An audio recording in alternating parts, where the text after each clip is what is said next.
হযরত আদম আলাইহিস সালাম। তাফসীর ও ইতিহাসবিদগণ বলেন যে হযরত আদম আলাইহিস সালামকে যখন বেহেশত হতে পৃথিবীর ভূমিতে নামানো হয়, সেই ভূমিটি ছিল সারভুক্ত দেশ শ্রীলঙ্কা, যা বর্তমানে আদম স্পিক্স নামে পরিচিত। এটি মক্কার আরাফাতের ময়দানে অবস্থিত জাবালুর রাহমা বা রাহমাতের পাহাড়। এই স্থানে হযরত আদম ও হাওয়া আলাইহিমাস সালাম মিলিত হন।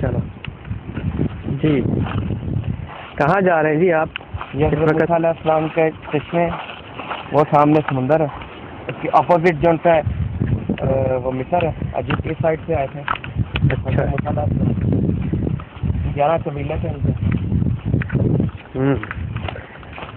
तो आप हमें वो लोकेशन दिखा रहे हैं जहाँ चश्मे तो पानी नहीं कर रहा था, यहाँ पे उन्होंने कहा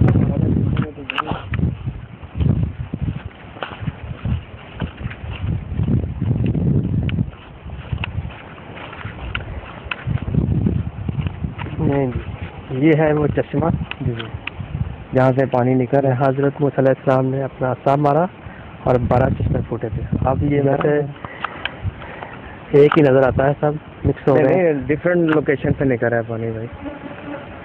उधर से उधर करें, जरा मूव शूट करें।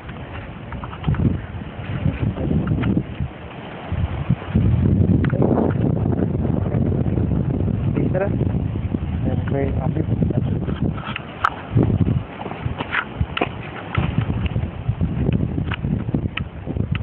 ये खासियत है कि पानी ऊपर वाली साइड से जाता है, वैसा पानी जो है वो नीचे वाली साइड से जाता है, लेकिन ये ऊपर वाली साइड से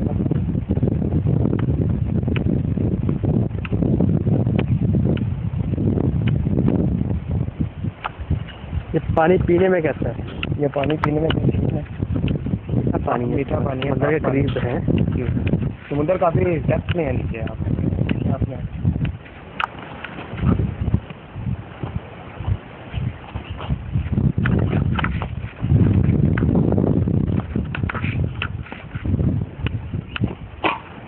तो यहाँ से ये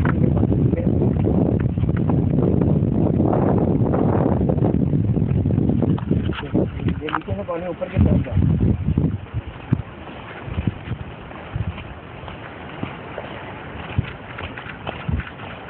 जनाब यहाँ देखें आप, पानी की रफ्तार कितनी तेज हो गई है। तो बुक सिटी से ये 250 किलोमीटर के ऊपर है लोकेशन।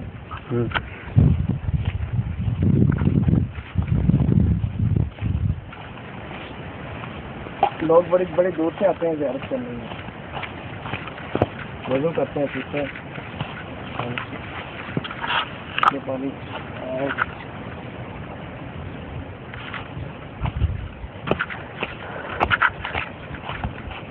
पानी जा किधर रहा है? ये पानी नीचे खेतों में जा रहा है। खेतों में, मगरा खेतों में, मगरा में ज़राअत के तौर पे इस्तेमाल हो रहा है ये पानी।